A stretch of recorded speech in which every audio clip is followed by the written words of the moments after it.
Imagine que você está de férias na Espanha e se depara com este rio aqui. Por que será que ele é laranja? Acontece que você está diante do Rio Tinto. E ele é dessa cor, pois possui altas concentrações de sulfatos e metais pesados, e o pH da água pode variar de 1,5 a 3. E mesmo que não pareça, ainda assim há vida nele, como de bactérias e organismos pouco conhecidos chamados de arqueias. Um dos organismos encontrados neste rio é o Thermoplasma acidophilum, uma arqueia acidófila. Para comparação, a grande maioria dos seres vivos vive em ambientes amenos, com o pH por volta de 7.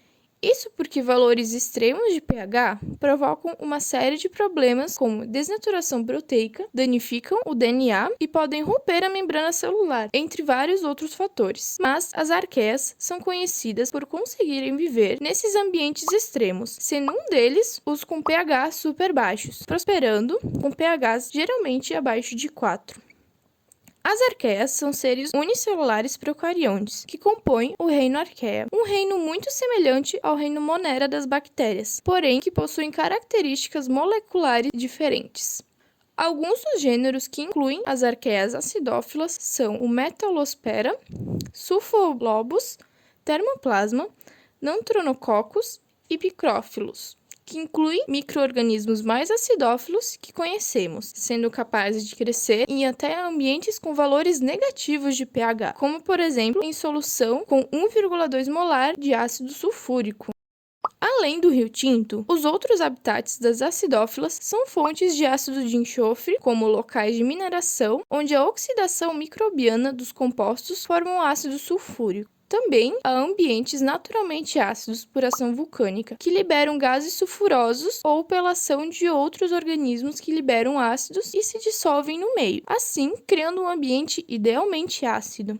Este aqui, por exemplo, é o Thermoplasma acidifilum, uma espécie de acidófilo que vive à base de ferro, tanto para produzir energia quanto na própria estrutura do corpo, compondo suas proteínas. Assim, ele habita ambientes com metais pesados e com altos níveis de ferro e enxofre, sendo seu pH ótimo entre 1,7. Elas são tão adaptadas a esse estilo de vida que não são capazes de viver em pHs mais amenos. Um fato interessante é que, mesmo vivendo nesses ambientes, o pH intercelular das arqueias gira em torno de 7, sendo capaz de manter essa grande diferença em relação ao meio e ainda assim mantendo a homeostasia, ou seja, o equilíbrio do corpo.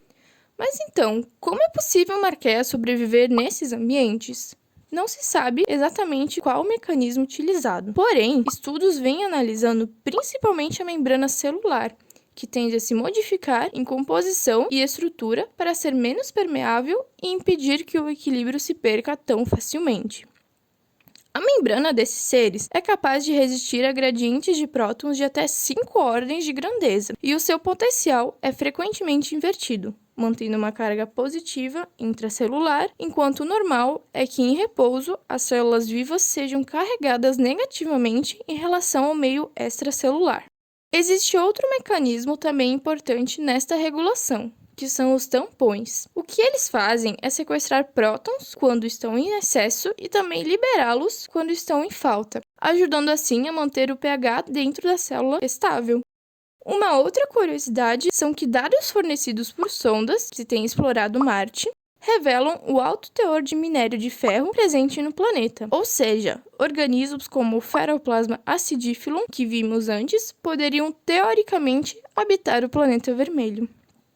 Agora que você conhece um pouco sobre as arqueias acidófilas, pode voltar a curtir suas férias e curta esse vídeo se gostou.